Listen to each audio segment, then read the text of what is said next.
Hey guys, I'm back. And like I said last video, I'm going to be doing a review on two movies that I've seen since February started. Now obviously these are the only two movies that are really notable this month, since that are new releases at least. And they are both on different spectrums. One happens to be the first real breakout animated movie, Lego Movie.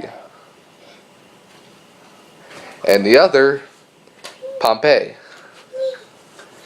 Now, unless you haven't been keeping track, Lego Movie has gotten universal acclaim, and Pompeii has gotten not so good critical reception. But nevertheless, I saw these two movies because, well, I'm definitely not going to go see the new RoboCop, and there's no way you're going to get me to see any of those romantic comedies. I'm sorry. You're not getting me on that bandwagon. First, we're going to talk about Lego Movie. Lego Movie is the first real breakout animated movie to come out in 2014. It features an original story by the creative minds behind Cloudy with a Chance of Meatballs, which are Phil Lord and Chris Miller. That's right. I always forget. I always get their names confused. Anyway, the movie stars a little Lego character named Emmett.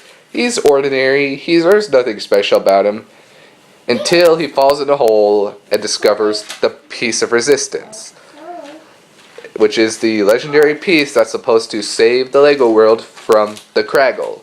If you want to know what the Kraggle is, or what their piece of resistance is, for that matter, you need to go watch that movie, because I highly recommend it. It's definitely one of the most perfect movies of this year, and it's not even March yet.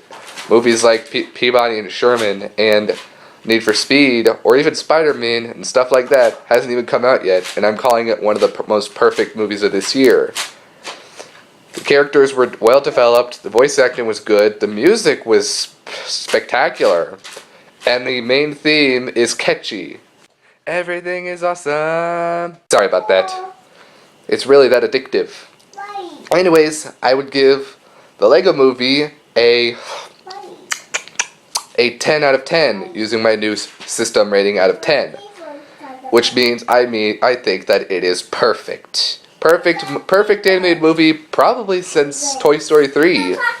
Sure, Frozen was perfect, but Toy Story 3 was perfect-er. Wow, I need to fix my grammar. Don't you think? Don't you think I need to fix my grammar? Anyways, there's my take on that. Now let's look at Pompeii, which is a completely different movie. It's not animated, but it is a CG heavy movie that follows the events the fictional events of the eruption of Mount Vesuvius, which erupted and buried the city of Pompeii in volcanic ash. Now, since it is a disaster movie, you could come up with any storyline you want from any perspective. But for this movie, director Paul W.S. Anderson decides to use the story of a gladiator who's a slave who falls in love with a woman from the highly respected rulers of Pompeii. Why does that sound familiar? Titanic. Yeah, you follow these two, you also follow what happens around the city, and then the volcano erupts. It's like everything changes. Everything turns so dramatic and so tense. You just don't know what's gonna happen. I mean, and the score was, just like in Lego Movie, was really good. It complemented the story. One brief moment at the very end of the movie, I think I shed a tear or two.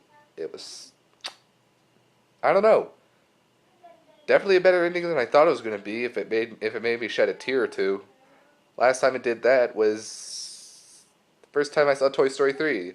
Yeah, I almost shed a tear during Frozen, but those fairy tales are so predictable, you know what's gonna happen.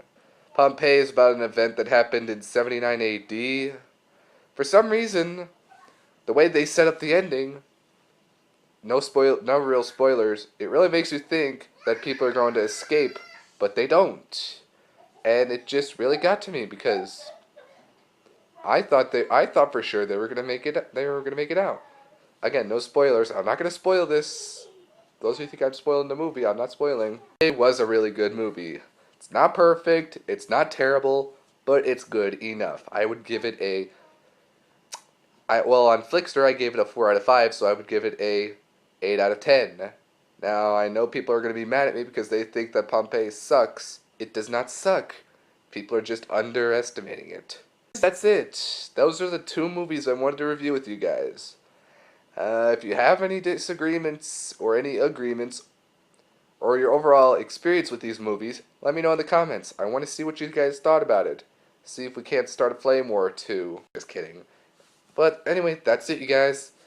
I will see you when I can, and I'll see you later.